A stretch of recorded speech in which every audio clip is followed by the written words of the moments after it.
Hello fellow coffee botherers, this is a third video in my Sage or Breville Duo Temp Pro series, and in this video we're going to be going through dialing in and workflow.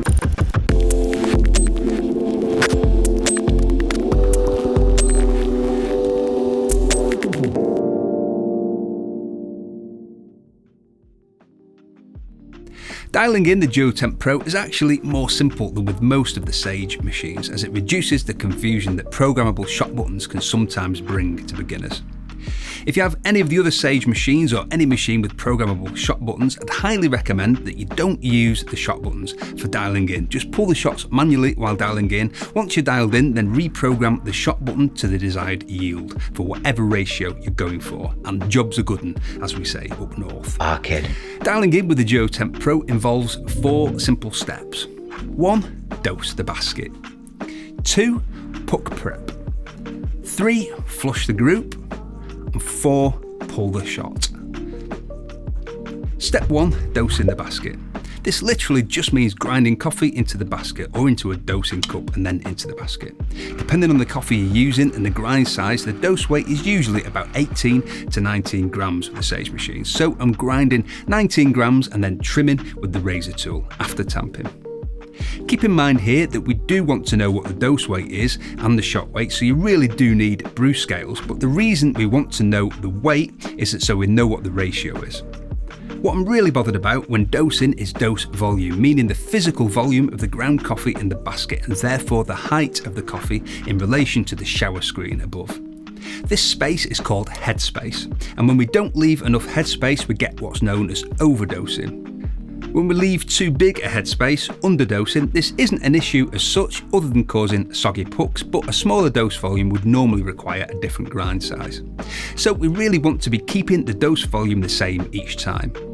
If we don't address dose volume and we just focus on dose weight, as we're changing the grind size, the volume and therefore headspace is another moving part, and we really only want to be changing one variable at a time if we can help it, or things can get really confusing.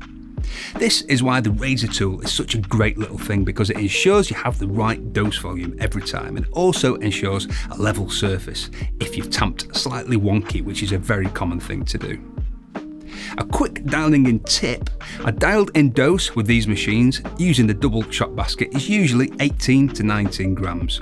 If you end up trimming a lot off, if you started with 19 grams and you end up with just 16 or 17 grams for example, the grind is probably too coarse.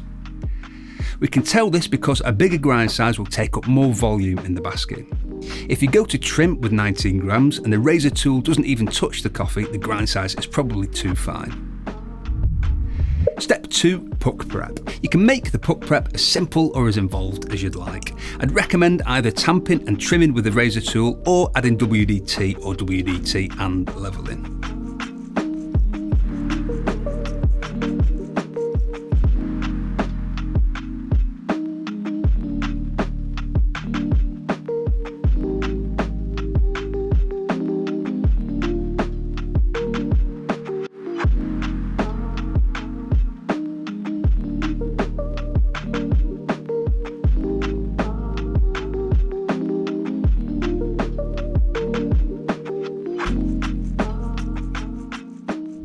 Step 3. Flush the group.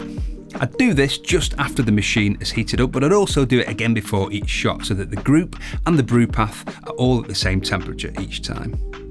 Step 4. Pull the shot aiming for a specific ratio and a ballpark shot time. If you're using a medium dark to dark roast, I'd recommend starting out with a 1:2 ratio, so for example 18 grams of coffee to 36 grams of espresso. When I say ballpark shot time, I mean that a window of about 20 to 35 seconds is fine. Don't feel that you have to aim for the much smaller 28 to 32 second shot window, which comes from dialing in commercial espresso machines. If the entire shot from start to finish takes under 20 seconds or over 35 seconds, then these are numbers that are probably going to point fairly consistently at either under extracted or over extracted tasting espresso. So if it's under 20 seconds, grind finer. If it's over 35 seconds, grind more coarse. Once you're somewhere within this shot time window, I'd stop paying attention to the numbers at this point and focus on taste. I'm doing this demo using the Niche Zero. I could have done it using the Smart Grinder Pro, Dose Control Pro or the Baratza Encore ESP, all common pairings with this machine and other entry-level machines. The main reason I'm using the Niche Zero is to demonstrate the idea of putting more of your budget into the grinder. A lot of people will put 60 to 80% of their budget on the espresso machine and only 20 to 30% into the grinder. Although it's much more enticing to spend more of your budget on the espresso machine, putting more of your budget into the grinder is always going to make the most sense, especially when the total budget is quite small. Return on investment is much higher with grinders than it is with espresso machines when we're talking entry to mid-range. In other words, the rate of return you're going to get in terms of cup quality from spending an extra £300 on the grinder versus an extra £300 on the espresso machine is usually much higher. You can get this setup for about £800 to £900, and in my humble opinion, this setup, which focuses a lot more on the grinder, will produce better cup quality than any setup where the percentages have been flipped the other way around. For example, £600 on the machine and £200 on the grinder. Also, if you invest more money on a higher end grinder such as this, or the Eureka Oro Mignon Solo DF64 or 83, or something like the Eureka Atom if you're not bothered about single dosing, you'll only have to upgrade one part of your setup when you come to upgrade, as your grinder will probably pair well with whatever machine you upgrade to. So as I'm using the Niche Zero, which is a single doser grinder, I'm single dosing, meaning that I'm weighing the dose each time. If you're using the Smart Grinder Pro or any other grinder that isn't a single dose grinder, I'd still highly recommend not leaving beans in the hopper. Keep your beans in airtight storage and just put in the hopper what you think you're probably about to use. If you run out, you can just top it up. See this video for more on that. So I'm dosing 19 grams. I'm doing WDT, distributing the grinds with the needles and then tamping. And finally trimming with the razor tool. And as you can see, the razor tool hasn't touched the coffee, so I'm guessing this shot is going to flow very slowly and take way over 35 seconds, or we'll be choked, which means no espresso flowing, but let's see. I'm aiming for a 1:2 ratio, so from 19 grams, that's 38 grams of espresso. Yep, too fine. Choked the machine. No point in letting it run, we can see it's choked, so let's try again. I'm taking the grinder a bit more coarse, no huge jumps in grind size. You'll get used to this with the grinder you're using, but the Niche Zero is quite sensitive, so we don't want to be making massive leaps in grind size. That's better, but we're outside of the 20 to 35 second window, and it doesn't taste right, it's overly bitter. So same again, slightly more coarse, and there we go. The shot is now within the 20 to 35 second shot window, so now it's mainly about taste. I'm not going to be guided too much by the numbers now. If the shot tastes like it's under-extracted, sour notes, then we'll need to work on increasing extraction. If it tasted over-extracted, overly bitter notes, then we need to reduce the extraction. How we do that depends on the tools at our disposal with our setup. With this setup, I don't have the ability to increase or decrease the brew temperature, but I have a decent grinder which I can fine tune. So with the Niche Zero, I would be inclined to carry on making slight tweaks to the grind for longer than I might do with the Smart Grinder Pro, for example. If I was using the Smart Grinder Pro, which doesn't have the same precision and very fine tuning adjustment as the Niche, I'd only take it so far with the grind and then I'd probably start tweaking the ratio instead. As I've said, it's about using the tools we have with our setup. So this tastes a bit bitter to me still, slightly over extracted. So because I have the ability to finely adjust the grind, I'm going to go just very slightly coarser. If we was using a more entry level grinder now, I'd probably adjust the ratio instead. So if it tasted slightly over extracted, I'd pull a slightly smaller shot with the same dose to reduce the ratio. If it tasted slightly under extracted, I'd pull a slightly bigger shot with the same dose to increase the ratio. Slightly coarser, tastes great, so I'm happy with that now, I'm dialed in. Yes, great.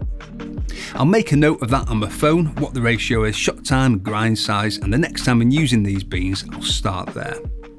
It's not going to be exactly the same each time with the same beans, it'll depend on the batch and it'll depend on how long since roast date, meaning how much the beans have degassed, but it's far better than guessing each time. So there you go, that's dialing in. So now, as we're talking about dialing in and workflow, I'm going to cover the whole workflow, including cleanup. So if you're going to be making another shot in an hour or so, all I'd do is flush the group after your shot and dry the portafilter. Run it under the hot water and give it a clean if it has espresso on it, to stop that drying on. Lock the portafilter back in place, make double sure that the wand is 100% clean if you've steamed milk, and if you're not single dosing, I'd put any excess beans in the hopper straight back into the airtight storage. Don't leave them in the hopper or you'll possibly end up dialing in again. Then, your last shot of the day, give the shower screen a wipe. Empty and rinse the drip tray.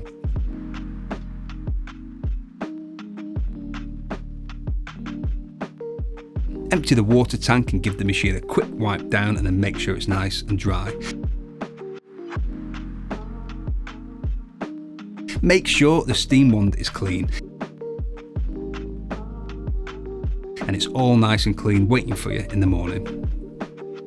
It's impossible to lick your own elbow, and frowned upon to lick somebody else's, which has nothing to do with clicking the like button.